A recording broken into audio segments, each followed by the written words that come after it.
Kota besar selalu tampak megah dari jauh. Gedung-gedungnya menjulang seperti mimpi yang sudah diwujudkan. Lampu-lampunya bersinar seolah tak pernah padam. Tapi di balik cahaya itu, ada pertanyaan yang jarang kita tanyakan. Apakah kota besar benar-benar dibangun untuk manusia, atau manusia yang dipaksa menyesuaikan diri dengan ritme kota yang tidak pernah berhenti? Sejak ribuan tahun lalu, manusia membangun kota sebagai tempat perlindungan. Di Mesopotamia, kota pertama di dunia berdiri di antara dua sungai besar, Tigris dan Efrat. Kota adalah tempat orang bertemu, berdagang, berbagi cerita, dan saling bergantung. Roma kuno dibangun dengan sistem jalan yang menghubungkan manusia, bukan hanya wilayah. Athena tumbuh karena manusia ingin berdiskusi, belajar, dan mencari makna hidup bersama. Tapi seiring waktu, tujuan kota berubah. Kota tak lagi hanya tempat tinggal, ia jadi mesin besar, tempat ekonomi dan kekuasaan berputar. Dan disitulah manusia mulai kehilangan posisinya di peta. Kota modern menjanjikan segalanya: pekerjaan, hiburan, pendidikan, koneksi, semua ada di sini. Dari luar, kota tampak seperti masa depan yang berhasil. Tapi setiap pagi, jutaan orang bangun dengan wajah letih yang sama. Mereka bergegas ke jalan, menembus macet, menunggu transportasi yang penuh sesak, lalu tenggelam dalam rutinitas yang berulang. Kota memberi harapan, tapi juga menuntut pengorbanan. Setiap jam lembur, setiap hari yang dilewati tanpa matahari, semua dibayar dengan mimpi tentang masa depan yang mungkin tak pernah datang. Dan ketika malam tiba, lampu-lampu menyala lagi, tapi bukan untuk manusia beristirahat, melainkan untuk memastikan roda kota tetap berputar. Kota besar selalu ramai, tapi entah kenapa banyak orang merasa sendirian. Mereka dikelilingi ribuan orang setiap hari, tapi jarang ada yang benar-benar saling menatap. Semua sibuk menatap layar, berjalan cepat, seolah sedang dikejar sesuatu yang tak terlihat.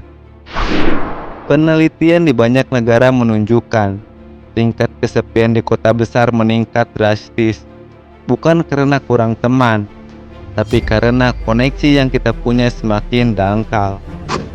Kita bisa berinteraksi dengan ratusan orang di dunia maya, tapi lupa menyapa tetangga di dunia nyata. Kota menciptakan jarak baru, bukan dalam kilometer, tapi dalam hati manusia.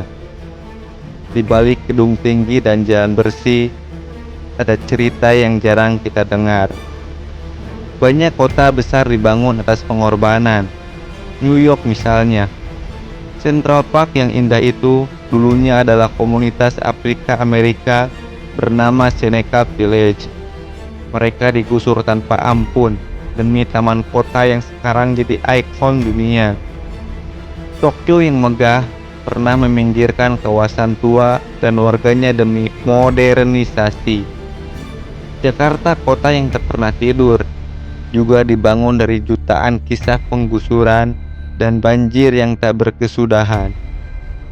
Kota tumbuh, tapi selalu ada yang dikorbankan. Kadang tanah, kadang sejarah, kadang manusia itu sendiri.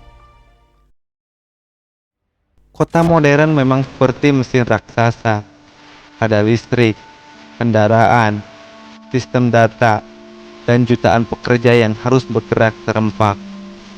Kalau satu bagian terhenti, seluruh sistem bisa lumpuh, dan disitulah manusia mulai kehilangan kendali. Kita tak lagi menentukan arah hidup, tapi mengikuti jadwal kota, jam kerja, jam macet, jam sibuk, jam lembur. Kita hidup di dalam sistem yang menuntut efisiensi, tapi melupakan perasaan. Kota bukan lagi alat untuk memudahkan manusia. Kini, manusialah yang menjadi alat agar kota bisa terus berjalan. Tapi kota tidak sepenuhnya jahat. Ia masih menyimpan mimpi, masih jadi tempat harapan ribuan orang yang datang dari jauh. Setiap orang yang pindah ke kota membawa doa kecil agar hidupnya berubah.